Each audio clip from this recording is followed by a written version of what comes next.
We have seen enough interactions between Catherine and Meghan to confirm that they have really different personalities and character. But few interactions have been as widespread and polemic as this moment, for reasons that you're about to find out. Welcome back, my Battle Language buddies. My name is Jesus Enrique Rosas. I'm the Battle Language guy, and it would be great if you join us by just liking this video, subscribing, and hitting that bell. Let's get down to it. Trooping the Colour has marked the official birthday of the British sovereign for over 260 years. We're talking about a massive event with over 1,400 soldiers, 200 horses, and 400 musicians that come together each June, celebrating the Queen's birthday in this case. Besides, it's always been a great opportunity to watch all members of the royal family interacting with each other, and when it comes to battle language, you know how useful can these moments be to check gestures and proximity, and in some cases even facial expressions. Despite the fact of being a formal event, there's the advantage of enough leisure time on the balcony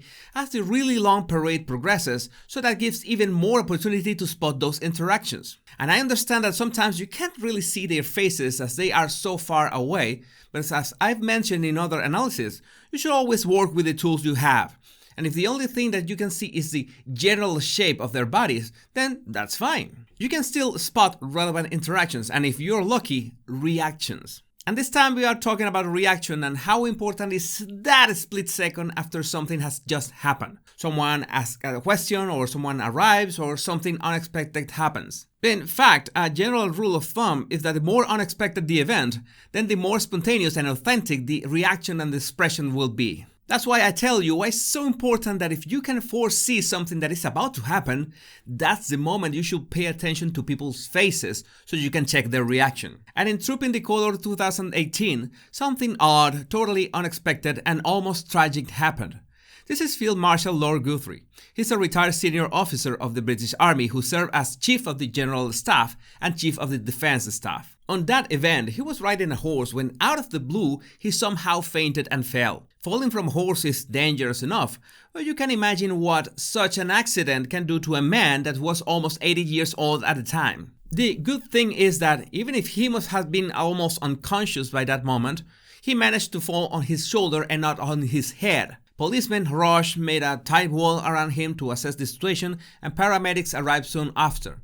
He was sent to the hospital where he fully recovered. I'm pretty sure that you couldn't watch Lord Guthrie's fall without feeling a strong emotion yourself, since fear of falling somehow that is ingrained in all of us, with the notable exception of most parkour influencers. So it's no wonder that such an unexpected event would spark the reaction of everyone that was around him. And that's when we get to this picture. Before I say anything about it, I suggest that you take a good look and, as usual, use your intuition to assess what is the first feeling, the first emotion you can read as soon as you spot all their faces here. If you want to go one step further, you can also mimic their faces and attitudes and try to actually feel whichever emotion arises within you. That is one of the best battle language analysis exercises you can do in almost any situation. Now for the fun part. Why is this picture so polemic? The first time I stumbled upon this picture, the caption linked their faces to Lord Guthrie's fall. And most probably you've seen it with captions such as, "The difference in reaction between Kate and Meghan to Lord Guthrie's fall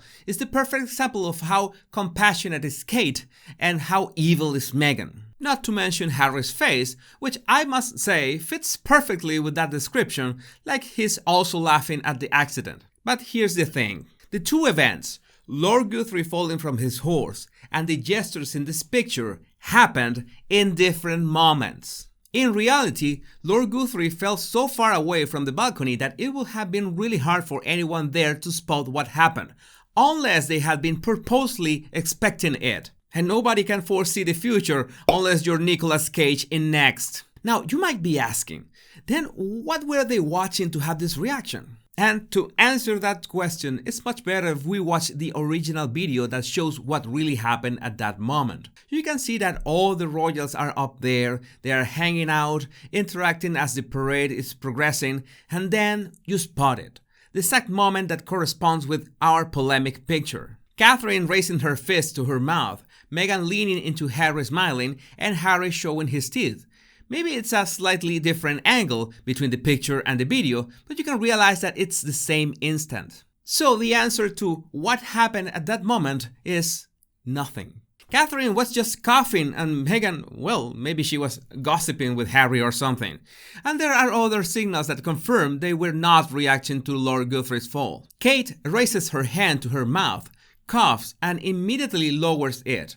If this was real shock or surprise for watching a man falling from his horse, she would have frozen for a couple seconds. That is part of our reaction to an unexpected, shocking event.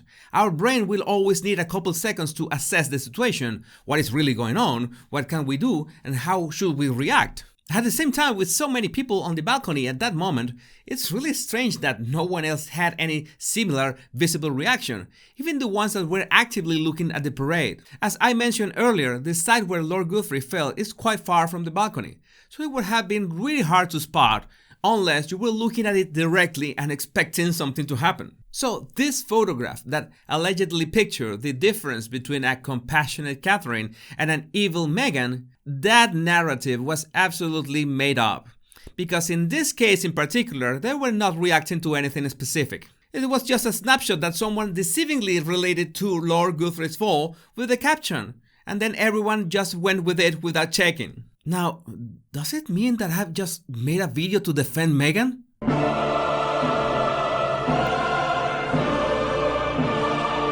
Well, yes, because you know what really bothers me? When people make up stories from a photo or even a video and either don't bother to check or even worse, spread falsehoods using our natural tendency to confirm our biases. If you have been watching my videos for some time, you might be quite aware that I'm far from being a Meghan fan.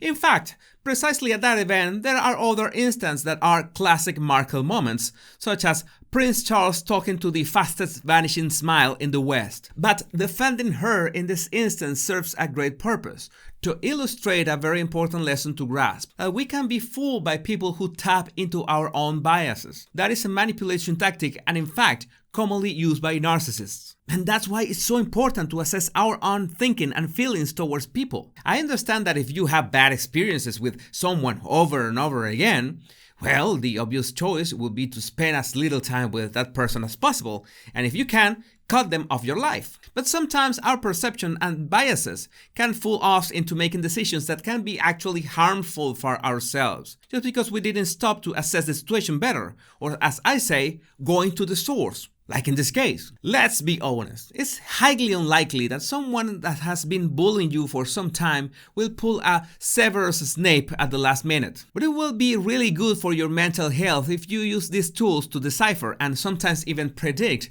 outcomes that involve other people's decisions. And that's another tool that will come in handy. If you want to refine your observation skills, all you have to do is download my 100 body language tips right in the description of this video. My name is Jesus Enrique Rosas and it will always be a pleasure, my body language buddies. Much love and bliss.